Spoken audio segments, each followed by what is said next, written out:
టైంని వదిలేసుకున్నాను, మనసు పెట్టి పని చేయాలని డిసైడ్ చేశాను. ఇది రాజమౌళి గారికి కూడా వర్తిస్తుంది అనుకుంటా. అండ్ అలాగే ఇందులో you're playing an honest IAS officer. మరి దానికి ఎలాంటి వర్క్ చేశారు? ఏమైనా ఎగ్జామ్స్ కూడా ప్రిపేర్ అయ్యారా? శంకర్ గారు, నేను చెప్పచ్చో లేదు, మీ friend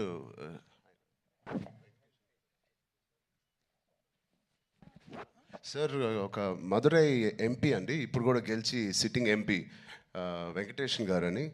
and Venkatesh, sorry sir, సు వెంకటేష్ అండి.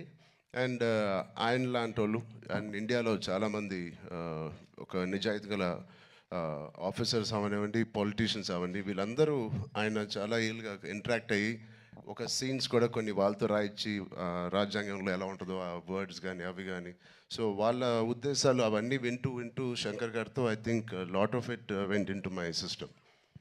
సూపర్. రామ్ చరణ్ గారు, లాస్ట్ అండ్ ఫైనల్ క్వశ్చన్ అండి. ఇది ప్రెడిక్టబుల్, మీరు ప్రెడిక్ట్ చేయాలన్నమాట. మన రాజమౌళి గారు, మహేష్ బాబు గారి సినిమా ఏ సంవత్సరంలో రాబోతుంది? కాదు కాదు, నాకు గట్టి నమ్మకం, వేరే కోవిడ్ గివిడ్ ఏం లేకపోతే మీరేమీ వరి అవ్వట్లేదు, 1.5 yearలో వచ్చేస్తుంది. Super super. 1.5 yearలో. కానీ వి నో వాట్ గోస్. అంత హాస్పిటల్ బాగా ట్రైనింగ్ ఇచ్చాను. But all the artist please, 4 pillars కాదు ఇక్కడే, మాకు 6-7 పిల్లర్లు ఉన్నాయి. Because of them the film ఒక సీన్ చేసేటప్పుడు, ఆ షార్ట్ చేసేటప్పుడు ఇలాంటి గ్రేట్ పర్ఫార్మర్స్ లేకపోతే మేము ఎంత చేసినా పైకి ఎలివేట్ అవ్వదు.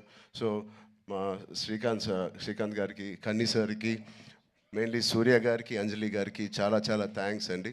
And Jayaram sir who's not here, they are the biggest pillars for me in this every scene. And Sai Madhav గారు, థ్యాంక్ యూ సో మచ్ అండి, enjoyed. And the great rock star మన తమన్ గారు ఉన్నారు ఇక్కడ, thank you Thaman for the beautiful opportunity. And Shirish గారు, దిల్ రాజు గారు, thank you, ఇంత ఓపిక్గా మీరు వెయిట్ చేసి ఈ సినిమా ఫైనల్గా రిలీజ్ చేస్తున్నారు. I hope they give us a grand release. Thank you media మిత్రులందరికీ, thank you so much. Thank you so much Ram Charan గారు. అండ్ ఎస్, చెప్పినట్టుగానే మనం అతి త్వరలోనే సినిమాని వెండితెర మీద చూడబోతూ ఉన్నాము. And will soon meet in the pre release event రాజమండ్రిలో కలుద్దాము. Thank you.